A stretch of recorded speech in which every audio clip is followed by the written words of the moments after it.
बिस्मिल्लाहिर्रहमानिर्रहीम। दोस्तों साथियों, डॉक्टर शबीर चौधरी की तरफ से आप सबको अस्सलाम वालेकुम and very good afternoon from London. आज मेरे एक मेहमान हैं जनाब नासिर अजीज़ खान साहब, जो कि स्विट्ज़रलैंड में होते हैं और एक बड़ा कॉम्प्लिकेटेड और क्या कहते हैं कंट्रोवर्शियल टॉपिक लेकर आपकी खिदमत में हाज़िर हुआ हूँ। तो नासिर अजीज़ साहब की अपनी एक्सपर्टीज़ है, ये सिर्फ ये नहीं कि United Kashmir People's National Party के एक वेरी सीनियर लीडर हैं, स्पोक्स पर्सन भी हैं। इनकी एक्सपर्टीज़ जो है ना, ये यूएन में काम करने के सिलसिले में है। जो जितने भी एनजीओ रिलेटेड मैटर्स हैं, ये हमारे डील करते हैं। और कितनी बार जब हमें कोई डिफिकल्टी आ जाती रही थी एक्रेडिटेशन में, तो नासिर अजीज़ साहब was always there to help us. Nasir Aziz साहब, welcome to my show. Thank you doctor साहब, मुझे आपने मौका दिया आज अपने प्रोग्राम में। Thank you. आज का टॉपिक जो है बड़ा इस तरह से डिफिकल्ट भी है, काफ़ी मैं समझता हूँ कि कंट्रोवर्शियल भी है। जनाब आप स्ट्रेट स्ट्रेट जो है ना टू द टॉपिक। आज का टॉपिक जो है ना, मैंने ये रखा, जैसे आपसे पहले बात की थी कि ईयू डिसइंफो लैब जो है, जिन्होंने रिसेंटली एक रिपोर्ट शाया की है, और ये रिपोर्ट भी बताते मैं समझता हूँ खुद एक काफ़ी कंट्रोवर्शियल है।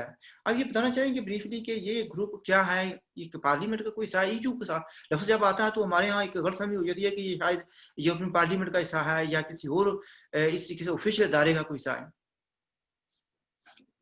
डॉक्टर साहब, जिस तरह आपने कहा कि ये EU डिसइंफो लैब, ये एक प्राइवेट एनजीओ है और इसका ना तो यूरोपियन पार्लियामेंट से कोई ताल्लुक है, ना यूरोपियन कमीशन से है और ना ही यूरोपीय यूनियन से इसका कोई लेना देना है। ये एक प्राइवेट एनजीओ है, उसकी अपनी फाइंडिंग्स है, ठीक है, जिसको बड़ा बड़ा चढ़ा के पाकिस्तान में पेश किया गया।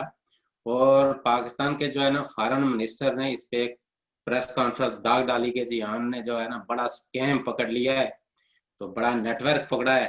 तो कौम को मुबारकबाद दी। फिर इमरान खान साहब इस पे आदत जो है ना, उन्होंने भी उसमें अपना हिस्सा डाला, ट्वीट्स की। फिर उन्होंने कहा जी कि हमने जो है ना दुश्मन के अजाइम को खाक में मिला दिया। एक बड़ा नेटवर्क था जो एक सिस्टमेटिकली पाकिस्तान के खिलाफ प्रोपेगेंडा करता था, तो हमने उसको एक्सपोज किया। तो सबसे पहली बात यह है कि अपने जो व्यूवर्स हैं और स्पेशली हमारे जो कश्मीरी हैं, क्योंकि इस रिपोर्ट के बाद एक बहुत बड़ा प्रोपेगेंडा पाकिस्तान की जो प्राइम टाइम होता है उसमें मेन स्ट्रीम मीडिया में काफ़ी प्रोग्राम हुए, और उनका सबसे बड़ा हदफ जो था तो वो था United Kashmir People's National party.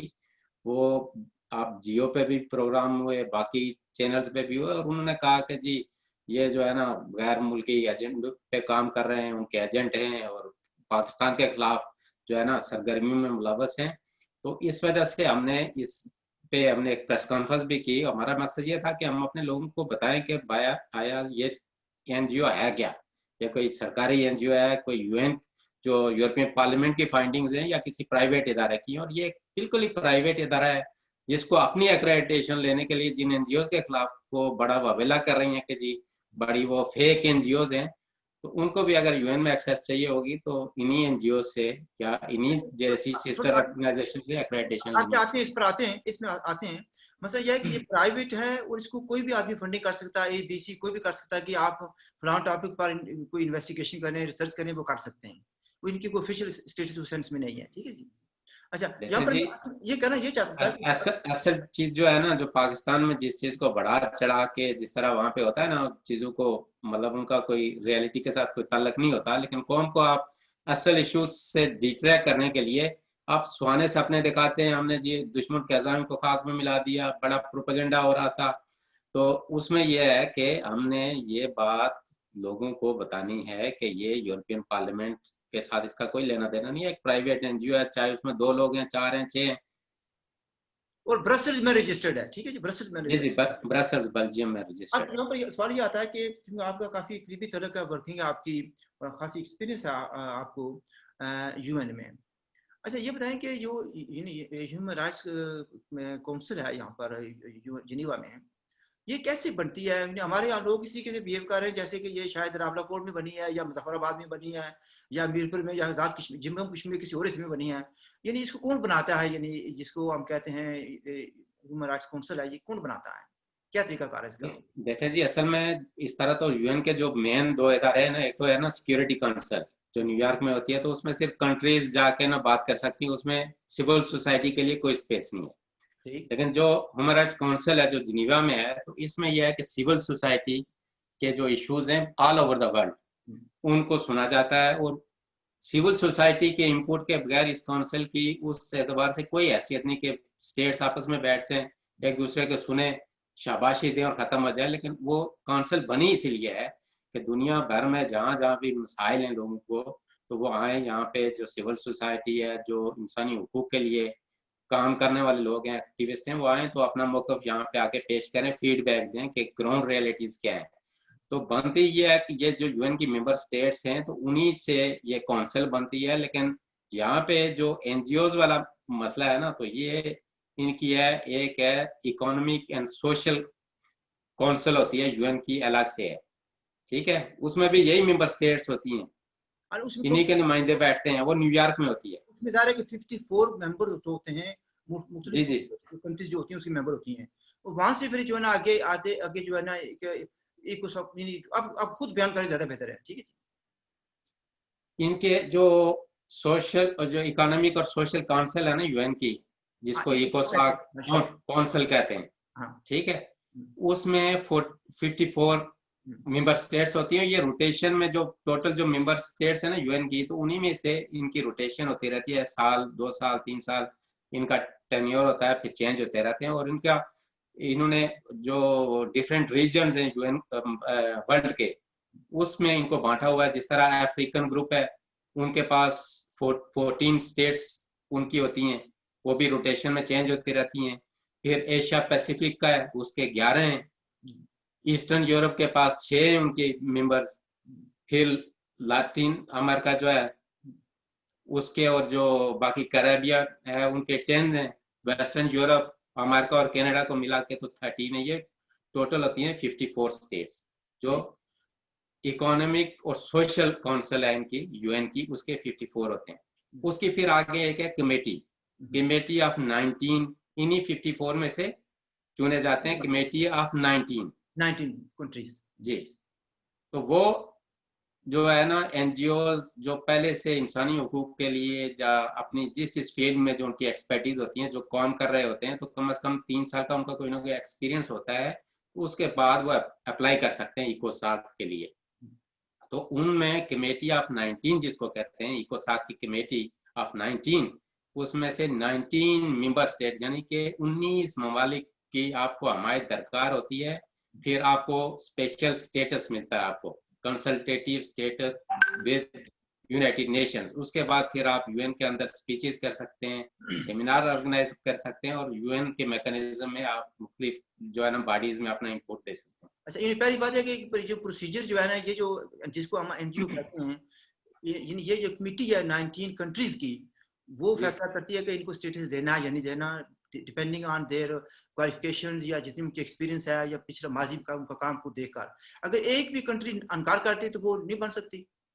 नहीं, एक भी अगर कंट्री, और स्पेशली जिस रीजन से उनका ताल्लुक होता है, उस रीजन की कंट्री से भी पूछा जाता है। और ओवरऑल जितने भी होते हैं ना 19 मेंबर्स, वो हर एक की से होती है। अगर एक भी ऑब्जेक्ट कर दे कि ये नहीं बन सकती, तो कोई एनजीओ इकोसाक स्टेटस नहीं ले सकता। इसका मतलब यह हुआ कि इतना सौखा काम नहीं है, इतना आसानी से नहीं होता है, ठीक है।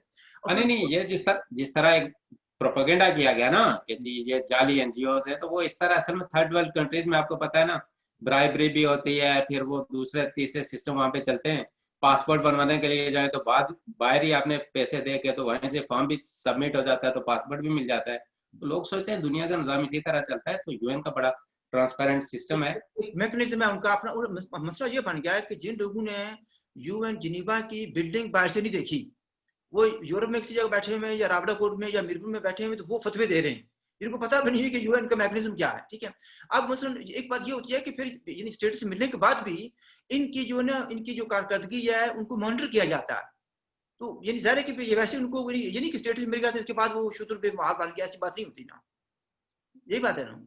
जब इनको स्टेटस मिल जाता है, उसके बाद इनकी जितनी भी एक्टिविटीज होती हैं, चाहे किसी सेशन में हो या जो इनकी साइट्स पे जो मीटिंग्स होती हैं, उनके अंदर इनको पूरी रिपोर्ट सबमिट करानी होती है। और हर 2 से 3 साल के बाद इनकी स्क्रूटनी होती है, और बाकायदा उसमें पूरी ये 19 मेंबर स्टेट्स बैठती हैं, ठीक है। फिर वो देखती हैं कि आया इन्होंने कोई यूएन के रूल एंड रेगुलेशंस जो है, नॉर्म्स हैं, उनकी वायलेशन तो नहीं की है। और सबसे बड़ी अहम बात यह है कि जब यूएन के अंदर जो भी चीज डिस्कस हो रही होती है, जो एनजीओ फ्लोर लेती है जनरल काउंसिल में, जिसमें ऑल जो कंट्रीज है, जो मेंबर स्टेट्स हैं, तो उनके परमानेंट रिप्रेजेंटेटिव या एम्बेसडर्स बैठे होते हैं, तो वो सुन रहे होते हैं पूरी डिबेट को। फर्ज किया एक बंदा, आप किसी एनजीओ के फ्लोर से बात कर रहे हैं, तो वहां पे बहुत सारे हैं आपके socio economic, political, right to development, अलग अलग एजेंडे, फिर कंट्री सिचुएशन है, फिर ह्यूमन राइट है, चाइल्ड राइट्स हैं, अलग अलग एजेंडे वो डिस्कस हो रहे होते हैं। उस पे एनजीओ फ्लोर लेती हैं, बात करती हैं। ऐसा मैं थोड़ा सा आगे जाना चाहता हूँ इस रिपोर्ट पर। अब उसने इस रिपोर्ट के जो मैंने देखा, जो पढ़ा, वो ये है कि 3 टारगेट थे इसके।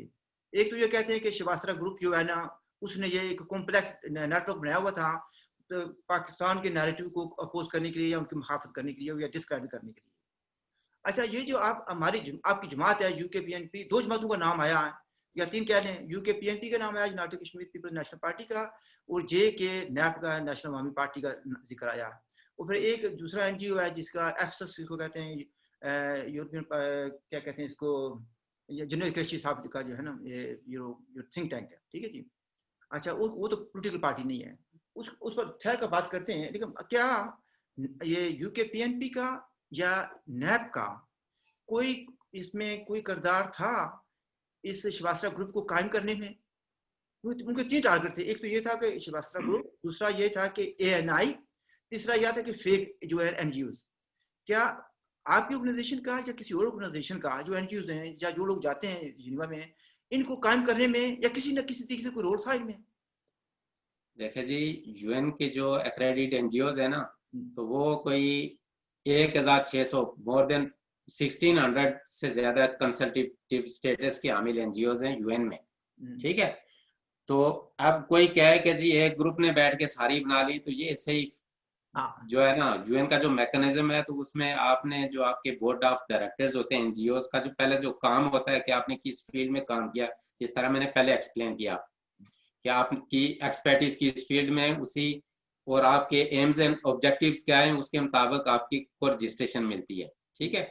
और उसके बाद ये होता है कि आपके जो प्रेसिडेंट होता है, जो जनरल सेक्रेटरी होता है, ऑफिस बेरियर्स होते हैं, बोर्ड ऑफ डायरेक्टर्स होते हैं, आपका जो परमानेंट सीट होती है, सर मैं उसी पे आ रहा हूँ ना, आपकी जो परमानेंट सीट होती है वो एवरीथिंग यूएन के मैकेनिज्म में होती है, और ऑनलाइन भी आप उसको चेक कर सकते हो। और इस एनजीओ की जो अपनी फाइंडिंग्स है, जो प्राइवेट एनजीओ है डिसइंफो लैब की, उसने 10 को वहां पे मेंशन किया है, और 2 का तो उन्होंने कहा जी ट्रांसपेरेंट इनके साथ वो लिंक है, लेकिन 8 का उन्होंने कहा जी हिडन वो है।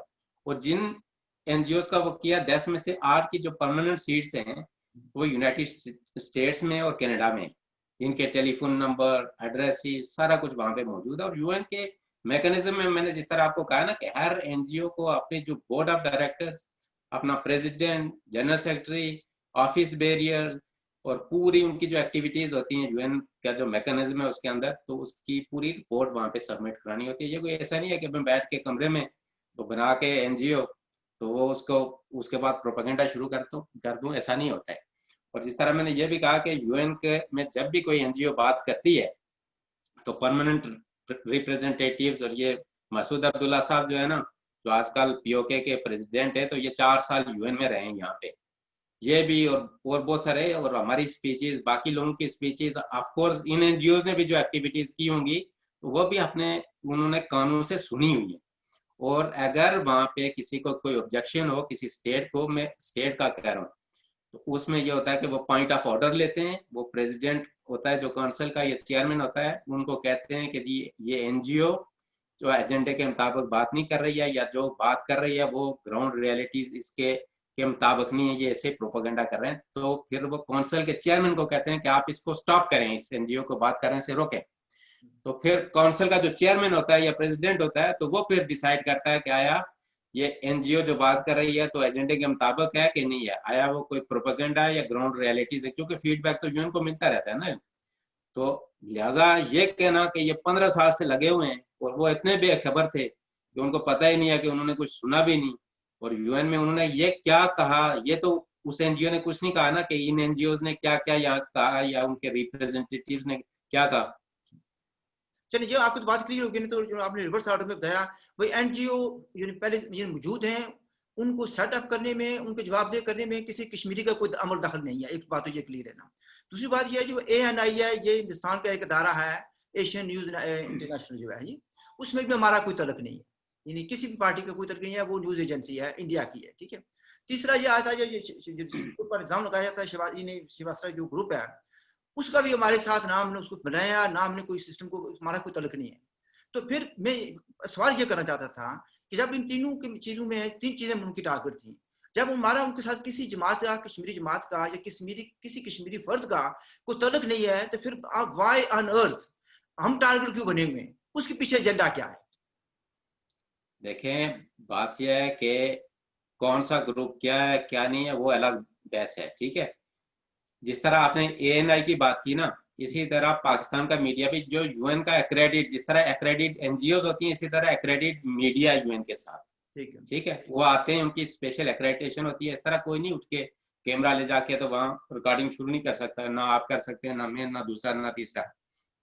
जो UN के साथ जिनकी एक्रेडिटेशन होती है, उधर जियो से भी आते रहे हैं, आज वाले भी आते रहे हैं, दूसरे तीसरे सारे आते हैं, और वो आप जो उनके मुल्क को शूट करती है जो चीजें, वो जाहिर है सारी उनको ये पॉसिबिलिटी होती है और उनको अलाउ होता है कि अनलेस कोई मीटिंग प्राइवेट ना हो। अगर आप किसी रूम में मीटिंग कर रहे हैं जो प्राइवेट है, आप किसी को अलाउ नहीं करना चाहते, तो ये आपका राइट है कि आप किसी को रोक सकते हैं कि आप यहाँ नहीं। लेकिन जो काउंसिल की कार्रवाई होती है, जो पब्लिक होती है, उसमें ये एक्रेडिट जो मीडिया होता है वो उसको कवर करता है, अपनी कंट्रीज को, अपने मीडिया हाउसेज को वापस भेजते हैं, और ये सब लाइव टेलीकास्ट हो रहा था UN की वेब पे भी। ये कोई ऐसी चीज नहीं है कि जी डॉक्टर साहब कहीं बैठ के कोई मीटिंग कर रहे थे खुफिया, तो मैंने बड़े कोई हिडन कैमरे से रिकॉर्ड कर ली। वो पूरी दुनिया में आप बैठ के ना उसी टाइम लाइव देख रहे होते हैं। फिर UN की जो आर्काइव्स हैं, जो पहला काउंसिल का सेशन था ना, जो पहले मिनट की कार्रवाई थी, वहां से लेके लास्ट मिनट तक वो सारे उसके आर्काइव में। और जो लोग हम लोगों ने बात की है, दूसरे ने की है, तीसरे ने की है, वो उस रिकॉर्ड का ऐसा है। नहीं वो तो मैं समझ गया भी, ठीक है, वो आज चीज ट्रांसपेरेंट है उनकी, ठीक है, इसलिए कि उस सारे काम को मॉनिटर किया जाता है, ठीक है। अब मसला ये आता है, मेरा सवाल ये था कि जबकि हमारा इसमें कोई रोल नहीं है किसी अमरीकी कश्मीरी जमातों का, तो फिर नाम क्यों लिया जा रहा है, क्यों प्रोपेगेंडा किया जा रहा है, क्यों डिफेम क्यों किया जा रहा है? इसी वजह ये तो नहीं है कि हम पाकिस्तान की जो रॉन्ग डूइंग्स हैं उनको एक्सपोज करते हैं और पाकिस्तानियों से ये बर्दाश्त नहीं हो रही? देखिए जी, ये तो एक ओपन सीक्रेट है कि पाकिस्तान के अंदर जो है ना, प्रेस और मीडिया और उन पे तो उन्होंने अपना पूरा टाइट कंट्रोल वो कर लिया, उसको अपने शिकंजे में ले लिया। अब उनका नेक्स्ट जो हदफ है कि बाहर बैठे हुए जो लोग इंसानों के हुकूक के हवाले से बात करते हैं, जो अपने राइट्स के हवाले से बात करते हैं, जो UN के मैकेनिज्म को, इंटरनेशनल फोरम्स के मैकेनिज्म को जानते हैं, तो उनको डिस्क्रेडिट किया जाए कि यह तो जो दुश्मन के एजेंडे पे वो कर रहे हैं। हमने जितनी भी इंटरवेंशन की हैं, ठीक है, जाहिर है यहाँ हर NGO के पास वो होता है मैंडेट कि वो किसी भी दुनिया के किसी भी एरिया के बारे में जहाँ पे इंसानी हुकूक की खिलाफ वर्जियाँ हो रही हैं, या जहाँ पे लोगों को बुनियादी हुकूक नहीं है, तो उस पर बात करें, ठीक। उसका मैंडेट है कि किसको एक्रेडिटेशन देती है, किसको फ्लोर देती है, ये NGO का मैंडेट है और UN के मैकेनिज्म में वाज़ेह तौर पे लिखा हुआ है। इस पे कोई वो नहीं है, हिडन नहीं है कि जी मैं चौधरी साहब को उधर चुपके से ले जाऊं UN के बैकडोर से, तो वो जाके वहां स्पीच करके आएंगे, ऐसी बात नहीं होती है। UN में पहले से एक्रेडिटेशन, आपकी डॉक्यूमेंटेशन, सारा कुछ होता है। फिर NGO आपका नाम वहां पर रजिस्टर करती है, आप फ्लोर लेते हैं, बात करते हैं। तो असल उनका हदफ ये था कि हमने हमने जितनी भी इंटरवेंशन की हैं वो सारे कहीं ना कहीं मौजूद है, यूट्यूब पे भी हैं, और जो टेक्स्ट में भी है, जो प्रेस में कवरेज मिली, सब कुछ है। तो हमने वहां पे बात की है कि जी ये जो पाकिस्तान का कॉन्स्टिट्यूशन कहता है कि सो का आजाद कश्मीर और गिलगित बल्तिस्तान पाकिस्तान का हिस्सा नहीं है, ये पाकिस्तान का कॉन्स्टिट्यूशन कहता है, ठीक है, ये डिस्प्यूटेड एरियाज है। फिर आप वहां पे एक्ट 1974 के जरिए उन एरियाज को आप रूल करते हैं। हमने इन इश्यूज को उठाया है। हमने कहा कि जी आप जो वहां पे नेशनलिस्ट हैं, तो आप उनको जो वहां का जो इलेक्शन का प्रोसेस है उसमें आपने पहले से एक कदम लगाई हुई है कि आपने अपने मुल्क को गिरवी रखना है पाकिस्तान के आगे कि जी मैं state of Jammu and Kashmir का पाकिस्तान के साथ इलाक चाहता हूँ, तो तभी जाके तो आप जाके वो बन सकते हैं कैंडिडेट, या आपने कोई जॉब के लिए अप्लाई करना है तो तब भी अपना मुल्क जो है ना आपने पाकिस्तान के आगे गिरवी रखना होता है। हमने इन इश्यूज को वो रेज किया है। आप कहते हो कि ये डिस्प्यूटेड टेरिटरी है, आपका हिस्सा नहीं है, आपके मैप में भी शामिल नहीं है, आप वहाँ पे मेगा डैम्स बना रहे हैं, सी पैक बना रहे हैं, तो हम तो कहते हैं कि आप हमारा जो नेचुरल रिसोर्सेज है उनकी प्लंडरिंग कर रहे हो, उसकी ऑनरशिप तो दो लोगों को। दरियाओं का रुख आपने मोड़ दिया, 6 लाख से ज्यादा मुजफ्फराबादियों की जिंदगी को आपने दाव पे लगा दिया। वो वहां से माइग्रेट होके जा रहे हैं, वहां पे जो ताफन है और जो इन्वायरमेंट के इश्यूज हैं, टनल्स बना के आपने डाइवर्ट कर दी जो नेचुरल फ्लो था रिवर्स का। तो जो नेचुरल जो वेल्स थे, कुएं थे, पानी के रिसोर्सेज थे, वो सोर्स थे जो, तो वो ड्राई अप हो गए सारे। अब इन इश्यूज को हम रेज करते हैं तो फिर मतलब उनको तकलीफ होती है ना, क्योंकि उनका मिशन तो ये है कि हमारे रिसोर्सेज पे कब्जा करना। अच्छा, मतलब आप ये कहना चाहते हैं ना कि अगर आप अपने मसाइल का जिक्र करते हैं, मतलब नीलम जैन बहुत बड़ा प्रोजेक्ट था, हमने तो काफी अरसे से इसकी मुखाफत की, अब वो बन गया, लोगों को सफरिंग हो रही है, जब उस सफरिंग का जिक्र करते हैं तो कहते हैं, इल्जाम ये लगाते हैं कि ये दुश्मन के एजेंडे पर काम कर रहे हैं, यानी कि दुश्मन में आप अपने मसाइल का जिक्र ना करें। अगर मंगला में डैम बना, वहां पर लोगों की प्रॉब्लम हुई है, उसका जिक्र ना करें। अभी जो और जगहों पर डैम बन रहे हैं या और मसाइल हैं या हमें जो फंडामेंटल राइट्स नहीं दिए जा रहे, आप उनका जिक्र ना करें। ये पाकिस्तानी स्टेट का या उनकी एजेंसियों का ये नैरेटिव है कि हम यस मैन बनकर रहे हैं, यही बात है ना? देखिए जी, जो यूएन की रेजोल्यूशंस है ना, तो हमने उनके जो लीगल जो स्टेटस बनता था state of Jammu and Kashmir issue का, हमने हमेशा उन्हीं पैरामीटर्स के अंदर रह के लीगल जो ग्राउंड्स है तो उन्हीं की बुनियाद पे अपने केस को प्लीड किया हमेशा।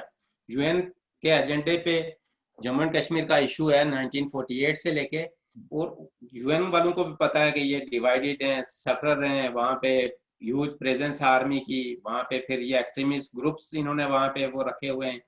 तो इन्होंने जब भी हमने बात की तो हमने भी पाकिस्तान में ये कहा कि रूल ऑफ लॉ होना चाहिए, कि माइट इज राइट नहीं, रूल ऑफ लॉ होना चाहिए पाकिस्तान में। पाकिस्तान में रूल ऑफ लॉ होगा तो उसकी पेरिफेरीज या उसके ऑक्यूपेशन में जो लोग रह रहे हैं कुछ ना कुछ रेमेडी उनको भी मिलेगी। लेकिन आपने बाबा जान इफ्तिखार हुसैन उनके साथियों को जो पीसफुल स्ट्रगल, वो तो आजादी की बात भी नहीं करते ना, वो तो पाकिस्तान के सरहदों को अंदर रह के तो कहते हैं कि जी हमें जो है ना जो राइट्स हैं, उन्होंने आवाज वो की तो आपने एंटी टेररिस्ट एक्ट के तहत उनको 40 से 90 साल की सजाएं सुना दी। और अगर 8-9 साल के बाद जो है ना इतना बड़ा जो कैंपेन हुई इंटरनेशनल लेवल पे, लोकल लेवल पे, तो उनको अभी आपने जमानत पे रिहा किया और वो भी केसेस अभी उधर ही हैं। और अगर आपकी उनकी सबकी सजाओं को इकट्ठा कर लिया जाए ना, तो 130 साल से ज्यादा उनकी इज्तिमाई सजा बनती है, जो 130 साल उनकी जिंदगियों के इन्होंने उनको अपनों से जुदा करके रखा। फिर आरिफ शाह साहब थे, आपको पता है, ऑल पार्टीज नेशनल पार्टीज के चेयरमैन थे, पीसफुल स्ट्रगल पे बिलीव करते थे, उनको आपने असैसिनेट कर दिया था। अगर हमने उनका केस, हमने आपको कहा कि भाई आपके गरजन सिटी में उनको मारा गया है, तो आपकी एजेंसीज आप कहते हैं कितनी एफिशिएंट हैं, तो ढूंढे भाई कातिल कौन है, किसी पे आपने केस बनाया, किसी को ट्रायल किया, किसी को सजा दी। अब आप अपने लोगों के इश्यूज अगर उठाएं तो फिर आप पे लेवल चश्मा आ जाते हैं। Coming back to the report, देखिए इसमें यानी ज्यादा जो शोर मचाया जा रहा है ना, वो कह रहे हैं कि यूकेपीएनपी का नाम आया, वो देखना ये होगा वो किस कॉन्टेक्स्ट में आया। शौकत कश्मीरी साहब का नाम आया और जमील मकसूद साहब का नाम आया और जुनेद कुरैशी साहब का। अब कुछ लोग जो यहाँ पर अपनी प्रोपेगेंडा करने वाले और कुछ लोग जो होते हैं आईटी के एक्सपर्ट्स हैं, लेकिन नीयत उनकी बड़ी यानी गलत है, उन्होंने सजाद राजा साहब का नाम भी ऐड कर दिया और गालिबन उनका नाम भी अमजद मिर्जा, डॉक्टर अमजद मिर्जा साहब का भी नाम कर दिया।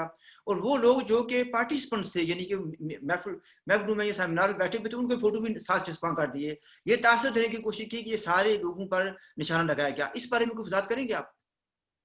चौधरी साहब, बात यह है कि जो एनजीओ की रिपोर्ट है ना, तो उसमें अगर वो 1000 लोगों को भी शामिल कर लें उससे कोई फर्क नहीं पड़ता, क्योंकि वो एक प्राइवेट एनजीओ, किसी ना यूएन की फाइंडिंग्स है ना यूरोपियन पार्लियामेंट की, जिस तरह मैंने पहले अर्ज किया। असल चीज जो है ना, पाकिस्तान का जो मेन स्ट्रीम मीडिया है, तो मुसलसल जिस दिन से ये रिपोर्ट आई ना, उन्होंने सिर्फ United Kashmir People's National Party को ही टारगेट किया है। और उन्होंने ये कहा कि जी बाकी तो प्राइवेट, हमारे लोगों का अलमिया ये है कि पढ़ते पढ़ते कुछ है नहीं। आज इंफॉर्मेशन का दौर है ना, आपके पास गूगल है, सारा कुछ है आपके फिंगर टिप्स पे है, आप गूगल करके देख लें, इन एनजीओ का नाम डाल के देख लें कि यूएन के मैकेनिज्म में कब से, उनके प्रेसिडेंट कौन है, जनरल सेक्रेटरी कौन है, उनकी जो परमानेंट सीट है जिसको मेन सीट कहते हैं कि कौन सी कंट्री में है, वो तो कोई ढकी छुपी बात नहीं है। और या इन एनजीओ ने क्या बात की है, आया उन्होंने यूएन के जो नॉर्म्स हैं, जो जो उनका लॉज हैं, उनकी कोई वायलेशन की है, या उन्हीं पैरामीटर्स के अंदर रह के, जिस तरह मैंने कहा ये एनजीओ का मैंडेट है कि दुनिया के किसी ऐसे के बारे में बात कर सकती हैं। ठीक है, अब एक एनजीओ के पास एक सेशन में कम से कम वो 20 एजेंडों पे बात कर सकती है। तो अगर एक एनजीओ पिछले 15 साल से बकौल उनके, तो अगर वो हर उसके 15-15 स्पीचेस लें तो ये तो हजारों में बनती हैं। तो क्या ये सोए हुए थे यूएन में जो बैठे होते हैं? ये ऐसे प्रोपेगेंडा है कि जो आपके जो रियल इश्यूज हैं, जो लोग रेज कर रहे हैं, उनको तो आप उनको के लेबल चिस्पा करें। जिस तरह ये पाकिस्तान में बड़े पुराने टैक्टिक्स चीजें हैं, वो जो लियाकत अली खान से लेके फिर फातिमा जिन्ना, जो जिन्ना साहब की बहन थी, कि जी वो जो है ना ट्रेटर हैं, इंडियन एजेंट हैं, इसराइल की एजेंट हैं, फलां हैं। फिर जुल्फकार अली भुट्टो साहब जो 1971 की जंग में इनके 90,000 से ज्यादा फौजी जो कैद थे, उनको लेके आए, इस्लामी सरबराही कॉन्फ्रेंस करवाई पाकिस्तान में। तो मरने के बाद, फांसी देने के बाद भी उन्होंने मेडिकल बोर्ड ला के डॉक्टरों को कहा कि चेक करें कि ये मुसलमान भी थे कि नहीं, हमें ये डाउट है। ठीक है, तो उस कौम से आप क्या तवक्को करेंगे जो अपने मतलब जो उनके अपने इमोशंस हैं उनके साथ ये करती है। बेनजीर भुट्टो साहिबा से लेके नवाज शरीफ जो 3 दफा प्राइम मिनिस्टर, के जी वो मोदी जी के यार हैं तो फलां के यार हैं तो ट्रेटर हैं। जो वहां पे रूल ऑफ लॉ की बात करेगा, वो चाहे साफी है, अदीब है, चाहे वो कोई टीवी एंकर पर्सन है, कोई भी है, वहां पे जो बात करेगा तो उस पे एक ही सीधी सी बात है कि जी ये तो दुश्मनों के एजेंडे पे काम कर रहा है। वहां आपको पैट्रियाट होने के लिए वर्दी पहननी पड़ती है, उसके अलावा और कोई वहां पे पैट्रियाट आपको मिलेगा नहीं। नहीं, कुछ पैट्रियाट ऐसे भी बन जाते हैं कि वो पॉलिश करते हैं, बूट पॉलिश करें तब भी वो बना देते हैं आपको पैट्रियाट। अच्छा, मैं एक सवाल जो करना चाहता था वो ये था, मतलब जो मेरी अंडरस्टैंडिंग है ना इस रिपोर्ट के बारे में, यानी जिन तीनों का मैंने लोगों का जिक्र किया ना, वही उनका जिन लोगों ने वहाँ पर इंटरवेंशन किए हैं, आपने आप इंटरवेंशन करते रहे हैं। मतलब मैं आपको मिसाल देता हूँ कि मुझे कहा गया कि आप इस मसले में, इस रिपोर्ट के सिलसिले में खामोशी इख्तियार करें, मुझे मशवरा दिया गया दोस्तों ने, ठीक है जी। उन्होंने कहा जी आपका नाम तो नहीं आया, लेकिन हो सकता है कल आपका नाम भी किसी जगह आ जाए, तो इसे देख लें। फिर जो मैं तो धमकियों सुनने वाला आदमी नहीं हूँ, तो कुछ दोस्तों ने ये भी कहा भी आप ऐसा करें कि जल्दी से ऐसा करें, आप यूके पीएनपी से इस्तीफा दे दें, भाई ये तो बड़ा मसला बन जाएगा। मैंने कहा भी मैं उन लोगों में से नहीं हूँ जो कि दोस्तों को परेशानी की हालत में छोड़कर चले जाएं, मैं आई एम अ फाइटर, ठीक है। अब मसला ये, मैं बात में ये कर रहा हूँ कि नाम इस तनाजुर में आए, ये समझने की जरूरत है, लोगों को समझने की जरूरत है। भाई जो रिपोर्ट मेरी, जब वहां पर आप इंटरवेंशन करते हैं तो वहां पर आपके यूके पीएनपी का नाम नहीं आता। जिस एनजीओ को आप रिप्रेजेंट करते हैं उसमें आएगा कि फलां आदमी उस एनजीओ को रिप्रेजेंट करते हुए ये इंटरवेंशन कर रहा है, यही बात है ना। उसमें अब जब वो इसको आप एएनआई वाले उसको रिपोर्ट करेंगे तो वो तो यही तो नहीं, वो तो नहीं कहेंगे ना, अगर एक अफ्रीकन एनजीओ तो उसका नाम तो नहीं देंगे, वो कहेंगे कि नासिर अजीज साहब ने इंटरवेंशन किया है, जो कि यूके पीएनपी के एक लीडर हैं, या शौकत कश्मीरी साहब जो पार्टी के चेयरमैन है, उनका जिक्र आएगा, इस कॉन्टेक्स्ट में जिक्र आया। और फिर फिर रिपोर्ट में ये भी कहा गया है कि ये नहीं है कि ये जो लोग बातें कर रहे हैं उनमें वो सच्चाई नहीं है। तो मतलब ये कहने का कि जिन लोगों का नाम आया है, तो इस पर रिपोर्ट लिखने वालों ने भी शक इजहार नहीं किया, यही बात है ना। चौधरी साहब, बात यह है ना कि एक एनजीओ की कोई वर्थ नहीं है, प्राइवेट एनजीओ है। मैंने जिस तरह पहले अर्ज किया, उसमें एक लोग बंदे का नाम आया या 10 का है या 20 का है, असल चीज यह है कि जिनको टारगेट किया जा रहा है ना पाकिस्तान के मेन स्ट्रीम मीडिया पे। बाकी तो ये हमारे नाइव लोग हैं ना, इनको आप कहीं पे लगा दो, ये लगे रहते हैं, 2-4 दिन लगेंगे। इनको एक ही काम है कि जी किसी को अगर गाली देनी हो ना, तो किसी को के खिलाफ केस करवाना हो, तो इनसे आप मिलियंस के हिसाब से ले लें। ठीक है, मतलब किसी को डैमेज करना हो तो हमारा तो मतलब इसमें तो कोई ऐसी, मैंने जिस तरह कहा ना कि ये यूएन है, कोई छुप के कहीं कमरों में मीटिंग वाली बात नहीं है। यूएन का एक मैकेनिज्म है, हम बड़े अरसे से आते हैं, आइंदा भी जाएंगे और इस इश्यू को भी हम रेज करेंगे। इस तरह प्राइवेट एनजीओ और फिर मुल्कों के वजीर खारजा और प्राइम मिनिस्टर उस पर जो है ना एलिगेशन लगाते हैं, और हमने जो बातें की हैं वो यूएन का रिकॉर्ड का ऐसा है। ठीक है, यूट्यूब पे हैं, बाकी जो मीडिया ने कवरेज किया है, तो हमने अपने लोगों के हवाले से जो पाकिस्तान में जो कुछ हो रहा है या उसकी पेरिफेरीज में हो रहा है, तो हमने उन चीजों को हाईलाइट किया है। तो उसमें कोई ऐसी बात नहीं है हमने कि कोई क्राइम कर दिया। ये हमारे अपने लोगों के साथ, अपने वतन के साथ कमिटमेंट है। और हम एक ही जो है ना, अगर एजेंट हैं तो वो अपने कश्मीरियों के हैं, state of Jammu and Kashmir के एजेंट हैं, जो 16 मार्च 1846 को बनी थी।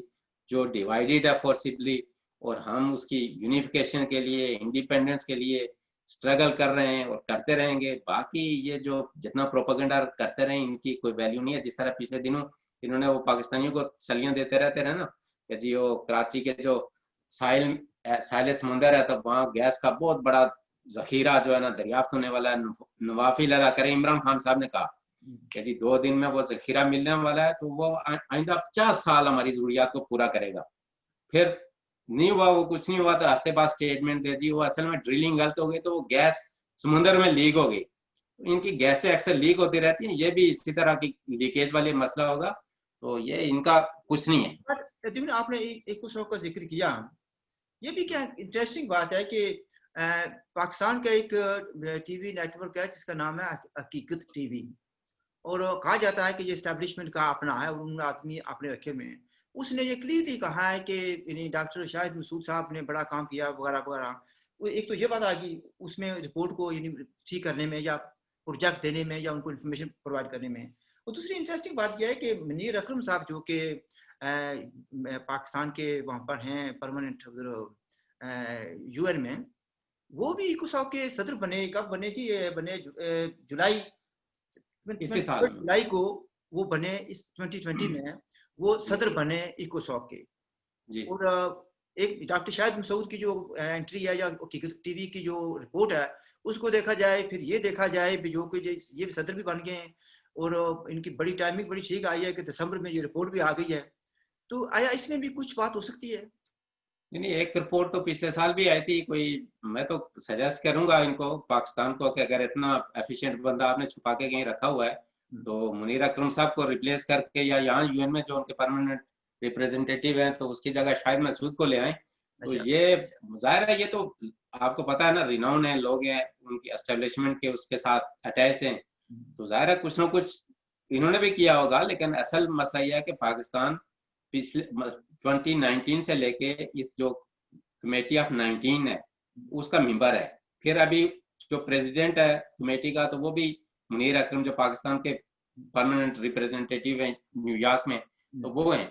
तो ये मतलब इनको अगर ये कोई स्टेट होती या इनको यूएन के मैकेनिज्म का पता होता, तो अपने जो परमानेंट रिप्रेजेंटेटिव्स हैं उनसे ही पूछ लेते कि भाई इनका मैकेनिज्म क्या होता है। तो ये तो वो अपने वो लोग हैं ना, उनको असल चीज ये है कि उनके जो हुकूमत के आखिरी दिन है, तो अपोजिशन बड़ी बड़ी रैलियां कर रही है, जलसे कर रही है, एस्टेब्लिशमेंट भी बैकफुट पे है, तो उनको कुछ नहीं मिलता, तो कुछ ना कुछ ढूंढ के निकालने की कोशिश करते हैं कि जी हम अपने लोगों की जो अटेंशन है तो उसको डाइवर्ट कर रहे हैं। वहां पे आपको जो पता है प्राइस हाइक्स हैं, दूसरे तीसरे टेररिज्म है, अनएम्प्लॉयमेंट है, मेन इश्यूज से लोगों की तवज्जो को डाइवर्ट करना, ये उनकी जी फिफ्थ जो है ना वारफेयर है, जनरेशन वार लड़ रहे हैं हम। तो वो यही है कि जी जो भी रूल ऑफ लॉ की बात करे, जो अपने राइट्स की बात करे, उनको साइलेंट करो, चाहे वो मुल्क के अंदर हैं या बाहर हैं। तो बाहर तो इजी नहीं है ना साइलेंट करना। जहाँ तक मेरा तर्क है और जो मैं समझता हूँ कि जहाँ तक हमारी पार्टी का भी तर्क है, भाई इंडिया को इस रिपोर्ट ने जितना नुकसान पहुंचाया या नहीं पहुंचाया ये हमारा कंसर्न नहीं है, ठीक है जी। मैं ये देखना चाहता हूँ कि इसका नुकसान हम कश्मीरियों को क्या हुआ है। अब मसलन आप ये देखिए कि जो एनजीओ हमें प्लेटफॉर्म दिया करते थे, ये उनको भी परेशान करने वाली बात नहीं है। तो मेरे नजदीक जो स्पेस हमारे पास अवेलेबल था वो थोड़ा सा स्क्वीज नहीं हो गया, सिक्योरिटी क्या, हमें नुकसान हुआ इससे। चौधरी साहब हैं, ये ऐसी बात नहीं है कि कोई एनजीओ ने रिपोर्ट छाप दी है तो हमारा स्पेस छीन जाएगी। ये स्टेट्स जो है ना, जब जब हम कदम रखते हैं ना यूएन की तरफ जाते हैं या यूएन के अंदर जाते हैं, तो उससे पहले भी इनकी बड़ी वो कोशिश होती है कि किसी तरह ये यूएन के अंदर ना जा पाए। इस तरह तो कहते हैं ना कि ये यूएन क्या है जी, ये तो अमेरिका की लौंडी है और वेस्ट की लौंडी है, तो उधर कौन, तो खुद जो है ना 6,000 किलोमीटर सफर तय करके आते हैं, एक एक महीना होटल्स में लोगों को लेके आते हैं, वो भी 20-20, 30-30, 40-40। और इस एनजीओ की क्रेडिबिलिटी आप ये देखें कि वहाँ जो पीओ के जिसको कहते हैं, वहाँ के सिटिंग मिनिस्टर्स आते हैं, ठीक है ना, वो आके जो भी बात करें, ठीक है, वो श्रीनगर लिबरेट कराने आते हैं, हमें पता है। उनको वो कहते हैं कि ये पहाड़ी बकरे हैं, फैजल हुसैन चौहान कहता है कि ये 2 टके के नहीं है, इनको हवालदार डील करता है। उनको अपनी इज्जत नफ्स प्यारी नहीं है, लेकिन फिर भी हम कोशिश करते रहते हैं कि चलो उसी रीजन के हैं, कश्मीरी तो हैं, तो चलो इनकी कोई इज्जत बनी रहे। तो हम उनके इश्यूज को भी एड्रेस करते रहते हैं कि भाई इनको भी रेस्पेक्ट दो। ठीक है, आपके वो मुफादात में इतने अंधे हो गए हैं कि इनको अपनी इज्जत नफ्स का भी ख्याल नहीं है, लेकिन आप देखें कि इस एनजीओ ने किसी अगर मतलब इसने रिपोर्ट ही कंपाइल की कि उधर से जो लोग आते हैं क्या बात करते हैं, किसी और एनजीओ का नाम लिया, तो ये कि 2 लोगों को, 4 लोगों को, 6 लोगों को स्टेट के लिए मैनेज करना, किसी एनजीओ को मैनेज करना, वो भी ऐसी एनजीओ जिसकी जो प्राइवेट एनजीओ है, ठीक है, 4 लोग मिलके, 2 लोग मिलके बैठ के बना सकते हैं उसको। तो इससे स्पेस जो है ना, स्टेट्स हमेशा छीनने के चक्कर में होती हैं, वो हमेशा से ट्राई करती हैं। बेशुमार एनजीओज हैं, वो इंटरनेशनल होती थी, यस, वो इसी तरह उसकी, हाँ, ग्रेव्स की, यस। उसका स्टेटस इन्होंने कैंसिल करवाया, पहले वो सस्पेंशन हुई, फिर उसको कंप्लीट बैन करवाया। तो ये ट्राई में लगे होते हैं। तो ये कोई ऐसी बात नहीं है कि एनजीओ डर जाएंगी कि जी वो बड़ा एक प्राइवेट एनजीओ ने नाम छाप दिया। स्टेट्स के बंदे खुद जाके ना, पाकिस्तानी जो जो मिशन है यहाँ जिनीवा का, तो आपने विजिटिंग कार्ड ले जाके तो एनजीओ वालों को देते रहे कि आप इन लोगों को एक्रेडिट ना करें, ठीक है, तो नहीं तो आपकी एनजीओ पे बड़ा बुरा वक्त आ जाएगा। तो उन्होंने कहा भाई हमारी कमिटमेंट है इंसानी हुकूक के हवाले से, और कश्मीर का मसला जो है ना यूएन के एजेंडे पे है, तो they have right to speak in UN, और उनको कोई स्टॉप नहीं कर सकता। ये कोई पेशावर थोड़ा ही है, इस्लामाबाद थोड़ा ही है कि आप किसी के गले पे बंदूक रख दो। एनजीओ के खिलाफ आते हैं तो उन्होंने बाकायदा यूएन को, डॉक्टर चार्ल्स की मैं बात कर रहा हूँ, उन्होंने बाकायदा लेटर लिखा था यूएन को, ये लोग आए, विजिटिंग कार्ड समेत उन्होंने लगाया कि ये धमकी देने मेरे घर में आए।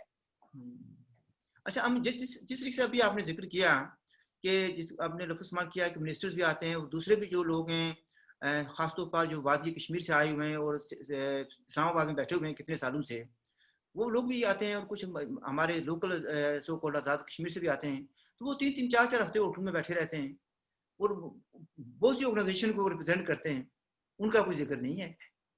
आखिर वही क्या? मैं कह रहा हूँ ना, एनजीओ की क्रेडिबिलिटी, अगर कोई इम्पार्शियल एनजीओ होती ना, तो वो उसने कोई अपनी फाइंडिंग्स, कोई रिसर्च वर्क हो रहा होता कि चलो पीओके पे के लोग हैं जो गिलगित बल्तिस्तान है या वहां से जो है वो आके क्या बात करते हैं, किस एनजीओ के साथ उनकी एफिलिएशन है, क्या उनकी एक्रेडिटेशन कौन करता है, चलो एक फाइंडिंग हम कह सकते हैं, कोई रिसर्च वर्क कर रहा था। तो ये तो हम तो इसी उसमें यूएन में और इसी पॉलिटिक्स में जो है ना, आधी जिंदगी हमने अपनी वो बसर कर दी है। तो इतने हम भी नाइब नहीं है, और इतने जो रिपोर्ट को उछाल रहे हैं तो वो भी कोई बच्चे नहीं है, उनको भी पता है कि इसमें है कुछ नहीं। तो ऐसे ही मुंह का चस्का लेना है तो कौन 2 दिन खुश हो जाएगी, तो हमारे आटा हो ना हो, बिजली हो ना हो। नासिर साहब, आज़ाद कश्मीरियों को तो बड़ी खूबसूरती से उन्होंने बेवकूफ़ बनाया है, इसमें कोई दो राय नहीं है। पाकिस्तानियों को भी बनाया होगा, लेकिन आज़ाद कश्मीरियों को भी बनाया उन्होंने। लेकिन आप ये कह रहे हैं the fight will go on, ऐसी कोई बात नहीं है। चौधरी साहब, मैंने जिस तरह अर्ज की ना कि ये स्टेट्स जो होती हैं ये बड़े अरसे से लगी हुई हैं, कोई आज की बात नहीं है कि जी एनजीओ ने रिपोर्ट छापी तो कोई तूफान आ जाएगा। ये यूएन के अंदर बैठी होती हैं, हमारे एक एक लफ्ज जो हम वहां पे बोलते हैं ना, उसको रिकॉर्ड भी करते हैं, उसको अपने ऐसा बना कर रखते हैं, पूरा बाकायदा एक फाइल कंपाइल करके रखते हैं। अगर हम उस एजेंडे से बाहर कोई ऐसी बात करें जो यूएन के मैकेनिज्म के खिलाफ है, तो वो एज इट इज उसी टाइम, उनको हमसे कोई लव नहीं है, ठीक है, उसी टाइम रोकेंगे और कहेंगे कि इनकी एंट्री बंद करो। लेकिन ये यूएन है, वेस्टर्न कंट्रीज हैं, फ्रीडम ऑफ एक्सप्रेशन है, इनको पता है कि वहां पे क्या होता है। ऐसी बात नहीं है, ये कोई अंधे नहीं है। और मुशर्रफ ने खुद कहा था कि जी हम वहां पे जो बैन टेररिस्ट ऑर्गेनाइजेशन हैं उनको हम ट्रेन करते हैं, वो हमारे एसेट्स थे, हम उनको भेजते थे वहां पे। तो अगर हम उनकी बात करते हैं कि आप उनकी सरगर्मियों को रोके वहां पे, तो क्या ये गद्दारी है? हम कहते हैं कि वहाँ रूल ऑफ लॉ होना चाहिए। जो आपने जो इलेक्ट्रॉनिक और प्रेस मीडिया और दूसरा जो बुक्स बैन की हुई हैं, तो उन पे जो रिस्ट्रिक्शंस हैं वो उठाएं, तो क्या ये गद्दारी है? हम कहते हैं कि हमारे जो वसाइल हैं तो उन पे हमारी जो ओनरशिप है वो दो, क्या वो गद्दारी है? अगर गद्दारी है तो ये गद्दारी तो हम करते रहेंगे ना। और वैसे भी हम उनके सिटीजन तो है नहीं, हम तो कश्मीरी हैं, ठीक है, उनके कॉन्स्टिट्यूशन के मुताबिक भी हम डिस्प्यूटेड है, state of Jammu and Kashmir के सिटीजन हैं। तो फिर हमसे वो इतनी क्यों तवक्को करते हैं कि हम उनकी वफादारी करें? हम अपनी स्टेट की वफादारी क्यों नहीं करेंगे जिसके हम नेटिव सिटीजन हैं? उनके नज़दीक तो यही है ना कि देखिए, एक तरफ वो कहते हैं कि हदीस पाक क्या है कि आप वतन से मोहब्बत निसफ ईमान है, लेकिन जब हम अपने वतन से मोहब्बत का इज़हार करते हैं तो कहते हैं ये गद्दार हो गए। तो या तो ये हो ना कि ये कहा गया हो कि पाकिस्तान से मोहब्बत करें तो निसफ ईमान है, तो फिर तो और बात थी। एनीवे, मैंने भी इस पर काफ़ी रिसर्च की है, काफ़ी नहीं कहूँगा, मैंने कुछ रिसर्च की है। और मैं एक मेरी अपनी मैं एनालिसिस ऑफ द रिपोर्ट में लिख रहा हूँ। 5-6 सफ़े तो लिख दी है मैंने, तो शायद आज या कल मुकम्मल कर दूँगा, मैं वो भेजूँगा वो। हमारी मैं आपको ये कहना चाहता हूँ, या नाज़रीन को ये कहना चाहता हूँ, या सुनने वालों को ये कहना चाहता हूँ our fight will carry on. ये कभी एक नहीं 10 एनजीओ की रिपोर्ट्स बनाकर भेजें, कल किसी और तरफ से आ जाएगी इधर से। तो मुझे भी कितने फोन भी आए ना, मैं आपको क्या बताऊं। मैंने कहा भी ऐसे आपके कहने से नहीं नहीं देखें जी आपके जो मसाइल हल हो जाएंगे। मैंने कहा मेरा कोई मसला है ही नहीं है, मसला यही है कि आज़ादी की स्ट्रगल जो है ना उस पर हम जो काम कर रहे हैं वो करते रहेंगे। तो टुवर्ड्स द एंड ना सब आप क्या कहना चाहेंगे, जो हमारे आज़ाद कश्मीर के कुछ लोग जो बददिल हो गए हैं या उनके प्रोपेगेंडा के ज़ेर असर में आ गए हैं, तो उनके बारे में कुछ आप कहना चाहेंगे, कोई लास्ट आपकी तरफ से? अच्छा, डॉक्टर शफी साहब, बात यह है कि स्टेट्स के पास बड़े हथकंडे होते हैं ना। स्टेट्स जो होती हैं तो बड़ा प्रोपेगेंडा और किसी चीज को है वो राई का पहाड़ बनाना जिसको कहते हैं ना, वो कर लेती हैं। वो वक्ती तौर पे होता है, लेकिन जो जीत होती है ना हमेशा सच की होती है। झूठ आप जितना स्प्रेड कर लें अल्टीमेटली आपको अपने मुंह की खानी पड़ती है, और उनको भी खानी पड़ेगी, ऐसी बात नहीं है। और आजकल सोशल मीडिया का दौर है ना, तो बाकी आप मेन स्ट्रीम मीडिया पे जो कुछ करते रहे, लेकिन हमने अपना काउंटर नैरेटिव दिया है, लोगों को बताया कि यूएन का मैकेनिज्म क्या है, और जो एक प्राइवेट एनजीओ बाकी एनजीओ को जाली करार देने पे तुली हुई है, तो उनका क्या है कि भाई यूएन के अंदर कितने अरसे से वो एनजीओ काम कर रही हैं। पाकिस्तान के जो रिप्रेजेंटेटिव्स हैं वहां पे बैठे होते हैं, सुन रहे होते हैं, हर मुल्क के बैठे होते हैं, तो आया ये सोए होते हैं वहां पे। तो दूसरा ये है कि हमारी ये है स्ट्रगल पीसफुल। हमारा एजेंडा यूएन के उस पे, जम्मू एंड कश्मीर का जो एजेंडा यूएन पे है, उनको पता है कि ये लास्ट 73 ईयर से डिस्प्यूटेड है। पाकिस्तान कहता था जो कि हम राइट टू सेल्फ डिटर्मिनेशन के जो बड़े चैंपियन हैं, उन्होंने पिछले अरसे में मैप छाप के उसमें जो है लद्दाख को छोड़ के बाकी सारी अपनी टेरिटरी शो कर दी कि जी हम पॉलिटिकल मैप में आपको शामिल कर रहे हैं। तो वो तो पता चलता है ना इनको कितनी मोहब्बत है कश्मीरियों से। तो उसी को हम एक्सपोज करते हैं, इनको कहते हैं कि भाई आपकी जो डुप्लिसिटी है, आप इंटरनेशनल लेवल पे कुछ और करते हो, ग्राउंड में कुछ और करते हो। तो आपसे लेके बेशुमार लोगों के उन्होंने पासपोर्ट रिन्यू करना, आईडी कार्ड ब्लॉक करना, जो जो हथकंडे होते हैं इनके, इनसे वो करते हैं। लेकिन ये है कि आज ये 21st सेंचुरी में आप लोगों की वॉइसेस को ज्यादा अरसे तक दबा के नहीं रख सकते। ये हमारी वो फाइंडिंग नहीं है। एमनेस्टी की रिपोर्ट्स देख लें, एशियन ह्यूमन राइट्स वॉच की रिपोर्ट देख लें, एशियन ह्यूमन राइट्स कमीशन की देख लें, international human rights commission council जो है, international human right council Hong Kong वाली, उनकी रिपोर्ट्स आप जो पाकिस्तान का अपना जो ह्यूमन राइट का कमीशन है उसकी रिपोर्ट्स देख लें। जो ग्राउंड रियलिटीज हैं वहां पे, जो लोग हैं, जो डिसअपियर लोग हैं, अगर नहीं है तो आपने वो कमीशन क्यों बनाया? 14,000 से ज्यादा जो डिसअपियर लोग हैं, अगर उनकी बात करें, कोटली से इन्होंने लोगों को डिसअपियर किया हुआ है, जो जिसकी रिपोर्ट बीबीसी पे छपी थी कि 70-80 से ज्यादा लोगों को इन्होंने 2000 से लेके डिसअपियर करके रखा हुआ है। फैमिलीज के इंटरव्यूज लिए, तो क्या उनकी बात ना करें? असल में बात ये आती है ना कि अगर पाकिस्तान ह्यूमन राइट्स कमीशन की रिपोर्ट जो है ना या उनकी फाइंडिंग है, अगर उस रिपोर्ट को, यानी पाकिस्तान की कमीशन की, ह्यूमन राइट्स कमीशन की, अगर उसको हम कोट करेंगे तो अब भी हमें कहते हैं ये गद्दार है। लेकिन जिन्होंने रिपोर्ट तैयार की है वो गद्दार नहीं है। तो ये जो है ना, अब इसको, इस बात को कोई सीरियसली नहीं लेता। तो मैं आखिरी सवाल यह है कि मैं उम्मीद करता हूँ कि आप और आपकी टीम जो सारी है वो be in action again in March 2021। देखिए जी, अगर कोविड की वजह से यूएन का कोई सेशन कुछ हुआ अलग बात है, तो बाकी अगर रेगुलर सेशन जो भी होंगे, हमारी प्रेजेंस वहाँ पे होगी। हम अपनी बात इस तरह पहले वहाँ पे रखते आए हैं, जो इश्यूज हैं, जो वहाँ पे जो प्लंडरिंग हो रही है नेचुरल रिसोर्सेज की, जो नेशनलिस्टों के खिलाफ, जो गिलगित बल्तिस्तान में फोर्थ शेड्यूल में लोगों को डाला हुआ है, वो एक आपने विलेज से दूसरे में जाने के लिए इनको पुलिस को जाके रिपोर्ट करनी पड़ती है। तो ये इस तरह की जो जो संगीन किस्म की खिलाफवर्जियां इंसानी आप हुकूक ये की। बात करते हैं कि ये गिलगित बल्तिस्तान में है, अब सो कॉल्ड आजाद कश्मीर में नहीं है। वहाँ पे शेड्यूल 4 उन्होंने लगाया हुआ है गिलगित बल्तिस्तान में। तो एनीवे जनाब नासिर अजीज साहब, thank you very much for your time. मैं समझता हूँ कि आपने बहुत सी इन्फॉर्मेशन दी है, सुनने वालों को पता चला होगा भी हकीकत क्या है और किस तरीके से काम हो रहा है। और जो ये तो ना, ये कहते हैं ना, ये जाग है, जल्दी बैठ जाएगी ऐसी कोई बात नहीं है। ये होता है कि डाइवर्शन और जो ना तलाश करते हैं ऐसी ऐसी चीजें ताकि लोगों की तवज्जो हट जाए आगे पीछे से। ठीक है, उनको उनको अपनी गेम खेलने दें, हमारी स्ट्रगल कंटिन्यू रहेगी इंशाल्लाह। तो मैं खुद भी जो कह रहा हूँ कि मैंने लिखा या लिख रहा हूँ अभी, शायद कल तक मैं उसको मैं पब्लिसाइज कर दूंगा। And this is my analysis of course of the report and the situation. आज लोगों ने प्रोग्राम सुना, जिन लोगों ने सुना, अगर आप सवाल करना चाहते हैं तो आप सवाल कर लें, मुझे लिखकर भेज दें। नासिर साहब को दोबारा तकलीफ दे लेंगे and I hope that you have learn something from this programme. I leave it at that. हमारी तरफ से खुदा हाफिज। थैंक यू डॉक्टर साहब। जाते जाते मैं अर्ज कर दूं कि आपने कहा दोस्तों ने फोन करके आपको कहा जी कि बड़ी ऑकवर्ड पोजीशन में आ गए हैं, तो उनको थोड़ा सा मशवरा दें कि थोड़ा पढ़ा लिखा भी करें, वो थोड़ी रिसर्च वर्क कर लिया करें। आजकल इंफॉर्मेशन का दौर है, तो ये दोस्त मुझे कम ही लगते हैं शायद। हैं आप इन दोस्तों को मैंने बड़ा अप्रोप्रिएट जवाब दिया था। या फिक्र ना करें। हाँ, आई लीव ठीक इट है। At that. ठीक है। थैंक यू जी, thank you Allah for Allah. This